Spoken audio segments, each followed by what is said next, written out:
पूरे भारत भर में फार्मेसी फैकल्टी के छात्रों को स्टाइपेंड दिलवाने की मांग के साथ महाराजा सयाजीराव यूनिवर्सिटी के छात्रों की ओर से जिला कलेक्टर कचहरी पर आवेदन पत्र दिया गया। महाराजा सयाजीराव यूनिवर्सिटी के फार्मेसी फैकल्टी के छात्र आज जिला कलेक्टर कचहरी पर पहुंचे थे। दरअसल फार्मेसी फैकल्टी में अभ्यास करने वाले जी.पेट पास करने वाले कई छात्रों को अब तक उनका स्टाइपेंड नहीं मिल पाया है, जिसके मद्देनजर आज ये सभी छात्र इकट्ठा होकर स्टाइपेंड मुहैया करवाने की मांग के साथ जिला कलेक्टर कचहरी पर पहुंचे थे। वैसे इन छात्रों का ये भी कहना है कि अगर आने वाले वक्त में उनकी इस आवाज़ को नहीं सुना जाएगा तो फिर ये सभी इकट्ठा होकर दिल्ली तक जाएंगे और अपनी स्टाइपेंड की मांग दिल्ली तक साझा करेंगे। मास्टर्सना स्टुडન્ટ છે ઓફ ફાર્મસી અમે કરન્ટલી છે ને માસ્ટર્સ કરી રહ્યા છે ઇન ધ અલગ અલગ ડિફરન્ટ ટાઈપ સબ્જેક્ટમાં કરીએ અમારું છે ને દર વખતે વર્ષોથી એક છે ને સ્કોલરશિપ આવે જેને જીપેટ કહે છે only for the pharmacy student માટે હોય છે જે માસ્ટર્સ કરવા માંગે એ સ્કોલરશિપની અંદર શું હોય છે કે તમને દર મહિને 12,400 રૂપિયા મળે છે। હવે 12,400 રૂપિયામાં એવું છે કે પહેલાં હાલતી હતી એઆઈસીટી પણ એઆઈસીટી આખતે આવી રજૂઆત કરી છે કે હવે એ સ્કોલરશિપ નહીં હાલે યુજીસી કાં તો પીસીઆઈ હેન્ડલ કરશે। તો પીસીઆઈ કીધું હતું એ વિડીયો ક્લિપ બી છે જેની અંદર PCI president doctor Montu Patel બોલી રહ્યા છે કે પૈસા એ જ આપશે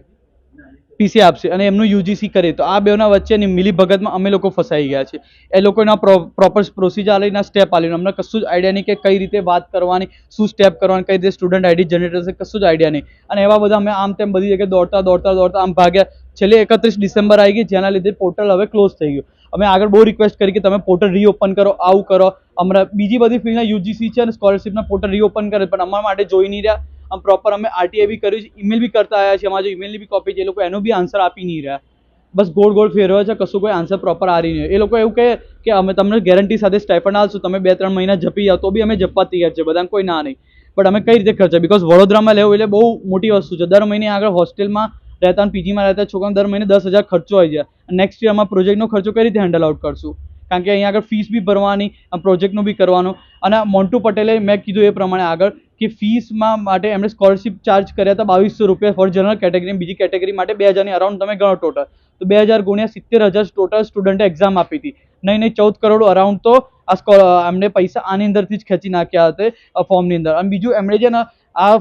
સ્ટાઇપન્ડ માટે એમણે એવું એમની વિડીયો ક્લિપમાં કર્યું કે ફંડ મેનેજમેન્ટ એના લીધે ફીસ વધારી તો અમે અત્યારે ફીસ કરન્ટલી હતી એમએસયુની પ્રીવિયસ 60,000 અને અત્યારે અમે કરન્ટલી ભરી રહ્યા 70,000 એટલે દર વર્ષે અમે 10,000 વધાર્યા। એવી ઘણી કોલેજમાં ડિફરન્ટ આઈ ડોન્ટ નો કે બીજી કોલેજોનું શું છે મારી કોલેજનું જ વાત કર્યું છે એટલે બધી જગ્યાએ 10-20-30,000નો વધારો તે ફંડ તમને મળી રહે તો શું એ ફંડનું કારણ કે એ પૈસા હકના છે અમને હક નહીં મળ્યું રિયલી બહુ ખર્ચા કાઢવા કાઢા છે અને રિયલી ઘણા એવા માસ્ટર સ્ટુડન્ટ ડ્રોપ આउट कर લીધું છે અને અહીંયા આગળ બી ગુજરાત ભર અને દેશભરમાં વિચારી રહ્યા છે ડ્રોપ આउट કરવાના। अब खबरों से लगातार अपडेट रहना हुआ आसान। बीआरजी न्यूज आपके मोबाइल स्क्रीन पर आज ही बीआरजी न्यूज की mobile app Google play store और ऐप स्टोर से डाउनलोड करें और खबरों से लगातार जुड़े रहें।